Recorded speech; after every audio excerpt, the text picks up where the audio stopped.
માનવ જીવનના પતંગની દોરી આ વિશ્વની પાછળ રહેલી અદૃશ્ય શક્તિ કોઈ અજ્ઞાત આકાશીમાં ઊભી રહીને ઉડાવે છે. સંક્રાંતિના દિવસે જેમ આકાશમાં લાલ, પીળા, લીલા વગેરે રંગના પતંગો ઉડતા હોય છે, તેમ આપણા બધાના જ જીવનરૂપી પતંગની દોરી પ્રભુના હાથમાં છે. આપણે જો આપણા પતંગની દોરી પકડનાર આપણા પ્રભુ પર દૃઢ વિશ્વાસ અને અડગ શ્રદ્ધા રાખીએ તો આ જીવનરૂપી પતંગ ઊંચે જઈ સ્થિર થાય છે. અને જો કપાઈ પણ જાય તો તે જીવન નષ્ટ થાય છે, પરંતુ આપણી જીવનની દોરી તો શ્રીનાથજીના હાથમાં છે, તો તે પ્રભુના દ્વારે જ એટલે કે પ્રભુથી ક્યાંય પણ કશેક વિખૂટું પડતું નથી અને પ્રભુના જ ચરણ કમળોમાં રહે છે આપણું જીવ. અને તેથી જ આપણે આપણા જીવનની દોરી પ્રભુના હાથમાં રાખવી જોઈએ અને પ્રભુની નિકટ રહેવું જોઈએ.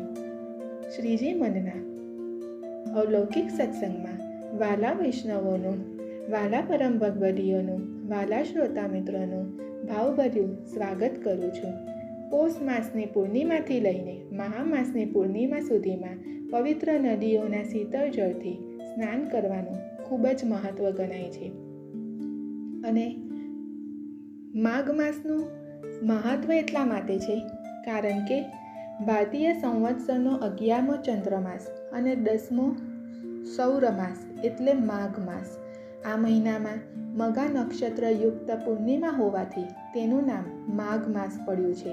આ માસમાં ગંગા, યમુના, સરસ્વતી, કાવેરી, ગોદાવરી સહિત અન્ય પવિત્ર નદીના શીતળ જળથી બ્રહ્મ મુહૂર્તમાં સ્નાન કરવાથી મનુષ્યના તમામ પ્રકારના પાપો બળી જાય છે અને તે પવિત્ર બની મોક્ષની કેડી પ્રાપ્ત કરે છે.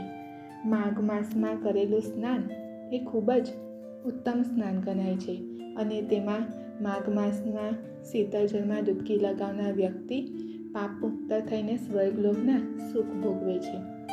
માઘ માસના સ્નાન કરવા માટેની એક પૌરાણિક કથા પણ છે, તે આપણે સાંભળીએ. પ્રાચીન કાળમાં નર્મદા નદીના તટ ઉપર સુવ્રત નામનો બ્રાહ્મણ રહેતો હતો.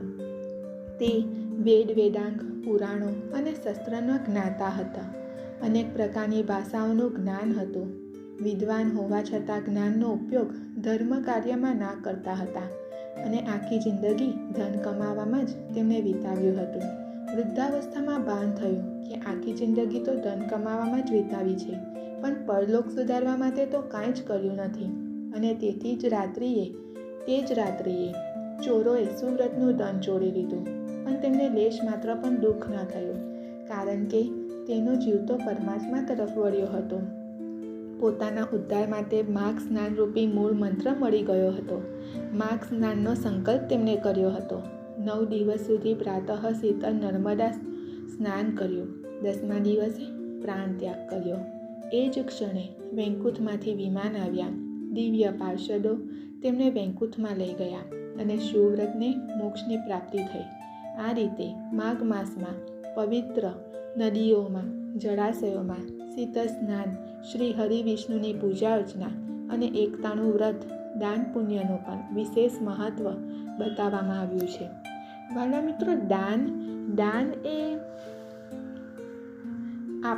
જે ધનથી એટલે કે જે ધનમાં પસીનાની સુગંધ ભળી હોય ને એનું જ દાન સાચું દાન ગણાય છે. કોઈનું શોષણ કરીને ધન એકઠું કરવામાં આવે અને પછી એ ધનનું દાન કરવામાં આવે તો તેનો કોઈ જ અર્થ નથી. જેમ સાધ્ય શુદ્ધ હોવું જોઈએ તે જ રીતે સાધન પણ શુદ્ધ હોવું જોઈએ. દાન 9 પ્રકારના છે. દાન એ બીજા માટે પરોપકાર કરવાની વૃત્તિ. દાન એ 9 પ્રકારના છે. તેમાં પ્રથમ દાન સૌથી ઉત્તમ દાન ગણવામાં આવ્યું છે, તે છે ગાયનું દાન. ગાયો માટે શાસ્ત્રમાં કહેવાયું છે કે ગાયોમાં 33 કરોડ દેવી દેવતાઓ રહેલા છે. ગાયોનું દાન એ સૌથી ઉત્તમ છે, કેમ કે અદિતિ વેદ માતા ગાયમાં રહેલા છે. એટલે કે અદિતિ વેદ માતા ગાય રૂપે રહેલી છે. અને જ્યારે કુટુંબમાં પુત્ર રત્નની પ્રાપ્તિ થાય ત્યારે દાન અપાય છે. નંદ બાવાજીએ પણ શ્રી કૃષ્ણનો જન્મ થયો ત્યારે કરોડો ગાયોનું દાન કરેલું. નચિકેતાના પિતા ઉદાલક મુનિએ પણ સેંકડો સોનાની ગાયોનું દાન કરેલું. આમ ગૌદાન એ ઉત્તમ દાન ગણાય છે. મકર સંક્રાંતિના દિવસે પણ ગૌ માતાને ઘૂઘરી ખવડાવવામાં આવે છે અને ગૌ માતાનું દાન પણ ઉત્તમ છે. બીજું દાન છે ભૂમિદાન. રાજા મહારાજાઓ શ્રેષ્ઠ ભૂમિનું દાન આપતા હતા. બલિરાજાએ વામન સ્વરૂપમાં રહેતા ભગવાન વિષ્ણુને પણ 3 ડગલામાં સમસ્ત ભૂમિનું દાન આપી દીધું હતું. ત્રીજા નંબરનું દાન છે તલનું દાન. તલનું દાન આપને કરવાથી મનુષ્યના જીવનમાં આર્થિક સમૃદ્ધિ અને સુખ મળે છે. આર્થિક સમૃદ્ધિને સુખ મળે છે. તલનું દાન કરવાથી આર્થિક સમૃદ્ધિમાં વધારો થાય છે. ઉત્તરાયણના ઉત્સવ નિમિત્તે સૌ કોઈ તલના લાડુ એકબીજાને આપીને આપસમાં રહેલા મતભેદો ભૂલીને ઉત્તરાયણના ઉત્સવની ઉજવણી કરે છે. મહારાષ્ટ્રમાં તો આ ઉત્સવના નિમિત્તે એક પ્રચલિત પંક્તિ પણ છે અને તે છે તિલ ગુળ જ્યાં આદિ ગુળ ગુળ બોલા. એટલે કે તિલ ગુળના લાડુ ખાઈને મધુર મીઠુર બોલીએ અને મધુર મીઠા સંબંધો રહે. ચોથું દાન છે સોનાનું દાન. પહેલાંના સમયમાં રાજા મહારાજાઓ ઋષિમુનિઓ સોનાનું દાન આપતા હતા, એટલે કે બ્રાહ્મણોને સુવર્ણ દાન આપતા હતા. પાંચમું દાન છે ઘીનું દાન. ગાયનું શુદ્ધ ઘી દાનમાં આપવામાં આવે તો અશ્વમેઘ યજ્ઞ જેટલું ફળ મળે છે અને મંદિરમાં દીવા માટે કે યજ્ઞમાં આહુતિ માટે ઘીનું દાન ઉત્તમ ગણાય છે. છઠ્ઠું દાન છે વસ્ત્રદાન. નિર્ધન કે ગરીબ વ્યક્તિને વસ્ત્રદાન કરવાથી ઘણું જ પુણ્ય મળે છે. તેના અંતરાત્માના આશીષથી આપનું કલ્યાણ થાય છે. સાતમું દાન છે અનાજનું દાન. અન્નદાનમ મહાદાનમ. એમ કહેવાય છે કે અન્નદાનથી ભૂખ્યાજનોની જઠરાગ્નિ શાંત થશે.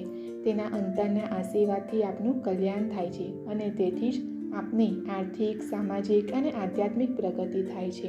આઠમું દાન છે ચાંદીનું દાન. લગ્ન પ્રસંગે કે જન્મ પ્રસંગે આપણે જે ચાંદીનું દાન અપાય છે તે ચાંદીનું દાન પણ ઉત્તમ દાન ગણાય છે. અને નવમું દાન છે મીઠાનું દાન. મીઠાનું દાન એટલે કે લવણ. મીઠું ના હોય તો તે દાન અપૂર્ણ ગણાય છે. એટલા જ માટે આપણે મંદિરમાં કે બ્રાહ્મણને સીધું આપીએ છીએ ત્યારે મીઠું અવશ્ય રાખીએ છીએ દાન આપતી વખતે. અને દાન આપતી વખતે દાન એવી રીતે આપવું કે જેથી આપણે જમણા હાથેથી આપેલું દાન ડાબા હાથને ખબર ના પડે, એટલે કે ગુપ્ત દાન આપવું ખૂબ જ જરૂરી છે. કેટલાક દેખાડા માટે કે નામની તકતી લગાવીને કરવામાં આવેલું દાન તે દાન યોગ્ય નથી. તે દાન આપને કીર્તિદાન ગણાતું નથી. કીર્તિદાન તરીકે કરેલું દાન એ યોગ્ય ના કહેવાય.